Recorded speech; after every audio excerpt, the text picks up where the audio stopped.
నమస్తే, welcome to editor news. Telangana రాష్ట్ర Congress party ఇన్ఛార్జిగా బాధ్యతలు చేపట్టిన మీనాక్షి నటరాజన్ ముందర ఎన్నో సవాళ్లు నిలిచి ఉన్నాయి. ముక్కుసూటి మనస్తత్వం ఉన్న నాయకురాలు కాబట్టే ఆమెను తెలంగాణకు అధిష్టానం పంపినట్టుగా వార్తలు వినిపిస్తున్నాయి. పార్టీ గీత దాటితే వేటు తప్పదంటున్న ఆమె ముందు ఎలాంటి చర్యలు తీసుకుంటారో అనే అభిప్రాయాలు సైతం వ్యక్తమవుతున్నాయి. వచ్చి రావడంతోనే ఆమె ఎమ్మెల్సీ తీన్మార్ మల్లన్నను సస్పెండ్ చేసింది. ఈ చర్యతో పార్టీ వర్గాల్లో ఒక్కసారిగా వణుకు మొదలైందని చెప్పొచ్చు. ఆమె బాధ్యతలు స్వీకరించడానికి హైదరాబాద్ చేరుకున్న పరిస్థితులు చూస్తుంటే ఆడంబరాలకు దూరం అంటూ కాంగ్రెస్ శ్రేణులకు సంకేతాలు పంపింది. స్వాగత తోరణాలు వద్దంటూ శుతిమెత్తగానే చెప్పేసింది. పార్టీ పనితీరే ప్రధానమంటూ స్పష్టం చేసింది. కాంగ్రెస్ పార్టీకి అంతర్గత ప్రజాస్వామ్యం అనే పేరు ఉంది. కొన్ని సందర్భాల్లో ఒకరిపై ఒకరు ఆరోపణలు చేసుకుంటారు. ఎవరు ఎప్పుడు ఢిల్లీ వెళ్ళి అధిష్టానం చెవులు కొరికి వస్తారో తెలియదు. రాష్ట్రంలో పార్టీ అధ్యక్షుడితో పాటు ముఖ్యమంత్రి సమావేశాల్లో చెప్పిన విషయాలకు తల ఊపుతారు. ఆ తర్వాత వాళ్ళు చేసేది శరమాములే. ఇలాంటి వారిని కూడా మీనాక్షి ఎలా అదుపులో పెడతారో వేచి చూడాలి. పార్టీ రాష్ట్ర అధ్యక్ష నియామకం మాత్రమే పూర్తయింది.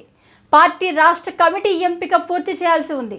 అందులో వర్కింగ్ ప్రెసిడెంట్ పదవికి తీవ్రమైన పోటీ ఉంది. రాష్ట్ర స్థాయి పదవుల కోసం ఆశావాహులు కూడా ఎక్కువగానే గాంధీ భవన్ చుట్టూ ప్రదక్షిణలు చేస్తూ ఉన్నారు.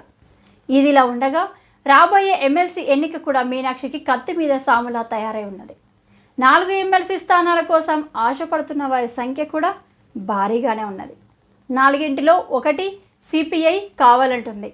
వీటిని కూడా ఎలా పరిష్కరిస్తారో చూడాలి. మరి కార్పొరేషన్ పదవులను ఆశించే వారు కూడా ఎక్కువగానే కనబడుతున్నారు. ఎమ్మెల్యే ఎంపీ టికెట్ త్యాగం చేసిన వారు ఇప్పుడు మాకు న్యాయం కావాలంటున్నారు.